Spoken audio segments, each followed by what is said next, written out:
ప్రపంచ వైద్య చరిత్రలోనే అద్భుతం నియోకేర్ హోమియోపతి ఎలాంటి అనారోగ్య సమస్యలకైనా 100% ట్రీట్మెంట్ గ్యారంటీ. నమస్తే, నేను Keshav. Welcome to Suman TV. ఆంధ్రప్రదేశ్లో ఉచిత ఇసుక విధానం అమల్లోకి వచ్చింది. 2019, 2021లో గత ప్రభుత్వం తీసుకొచ్చినటువంటి అన్ని పాలసీలని రద్దు చేస్తూ కొత్తగా ఉచిత ఇసుక విధానాన్ని ఆంధ్రప్రదేశ్ సర్కార్ అమల్లోకి తీసుకొచ్చింది. అయితే ఈ ఉచిత ఇసుక ఎలా పొందాలి, ఎన్ని టన్నుల వరకు ఒక వ్యక్తికి తీసుకోవడానికి అవకాశం ఉంటుంది, అలానే అసలు ఉచిత ఇసుక అంటే అసలు ధరే లేకుండా ఉచితంగా తీసుకునే అవకాశం ఉంటుందా అంటే దీనికి 2 రకాల అంశాలని ఒక మార్గదర్శకాలుగా ఆంధ్రప్రదేశ్ ప్రభుత్వం డిసైడ్ చేసింది.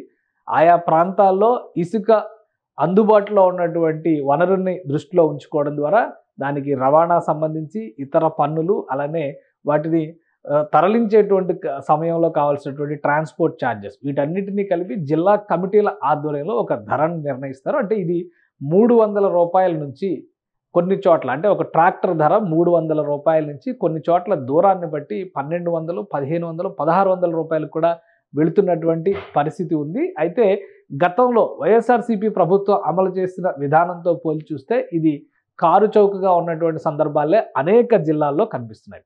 అలానే ఎలా పొందాలి ఈ ఉచిత ఇసుకకి సంబంధించి అనేటువంటి విషయంలో ప్రభుత్వం అధికారికంగా మైనింగ్ శాఖ వెబ్సైట్ని రిలీజ్ చేసింది. ఆ వెబ్సైట్లోనే ఇసుక నిల్వల్ని తెలుసుకునేటువంటి అవకాశాలను కూడా కల్పించింది. ఒకసారి దాన్ని మనం పరిశీలిద్దాం. ఇది ఆంధ్రప్రదేశ్ మైనింగ్ శాఖ రిలీజ్ చేసినటువంటి వెబ్సైట్లో ఇచ్చినటువంటి డేటా ఇది. ఎందుకంటే మొత్తం మైనింగ్ అండ్ జియాలజీకి సంబంధించినటువంటి విభాగమే వీటిలన్నింటినీ కూడా రన్ చేస్తుంది.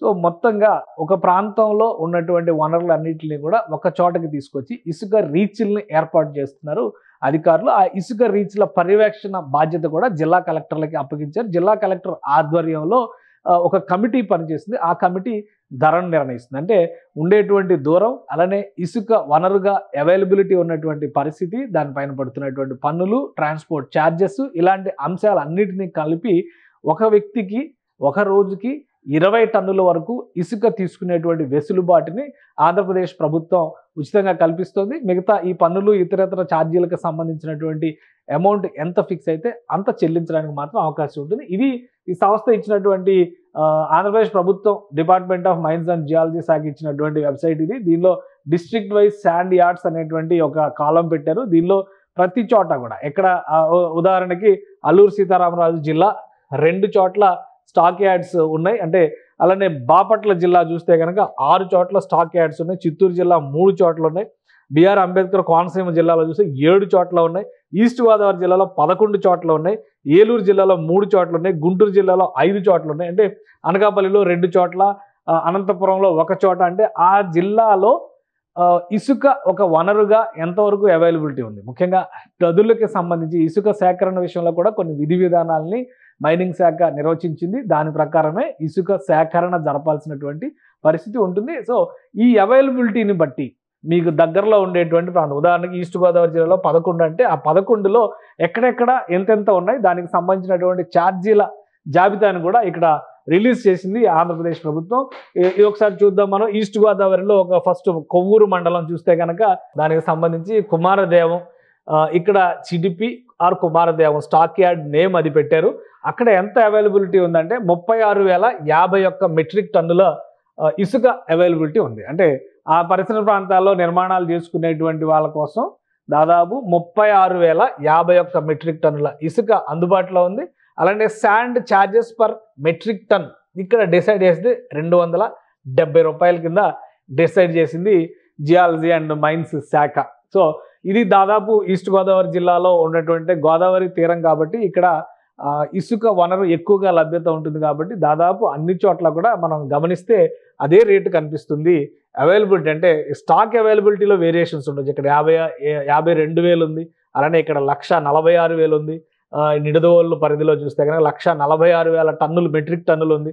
అన్ని చోట్ల కూడా 270 రూపాయలే దాదాపుగా కనిపిస్తుంది.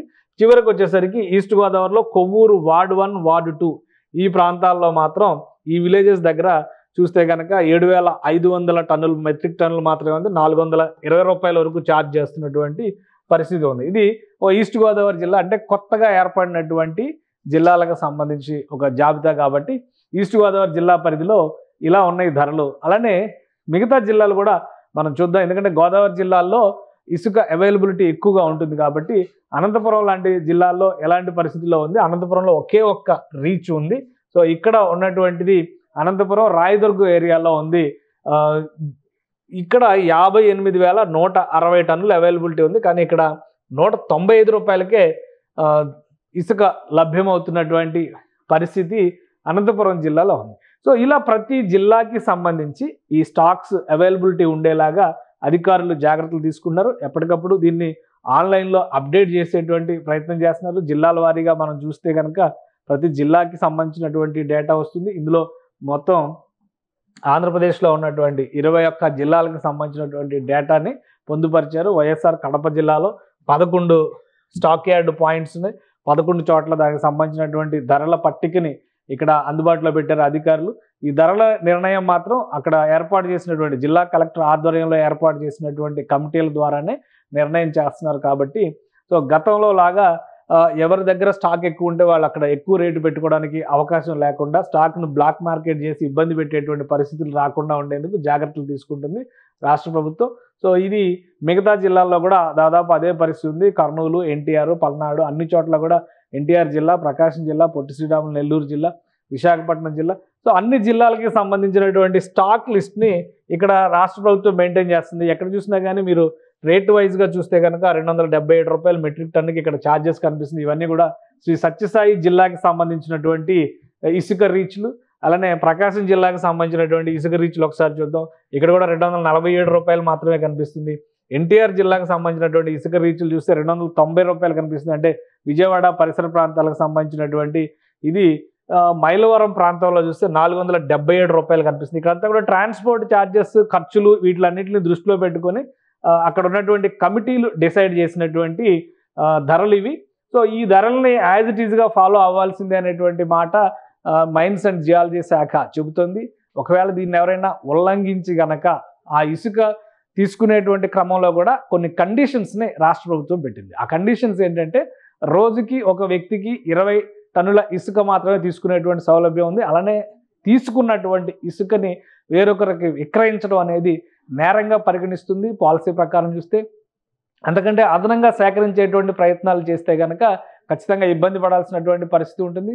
అలానే అక్రమంగా ఇసుక తరలిస్తున్నటువంటి వాహనాలు పట్టుబడితే వాహనాల సైజుని బట్టి, అంటే ట్రాక్టర్లు కావచ్చు, 10 చక్రాల లారీల వరకు ఆ వాహనాలు తరలించేటువంటి స్థాయిని బట్టి 10,000 నుంచి 50,000 రూపాయల వరకు మొదటిసారి పెనాల్టీలు వేసేటువంటి అవకాశం ఉంటుంది.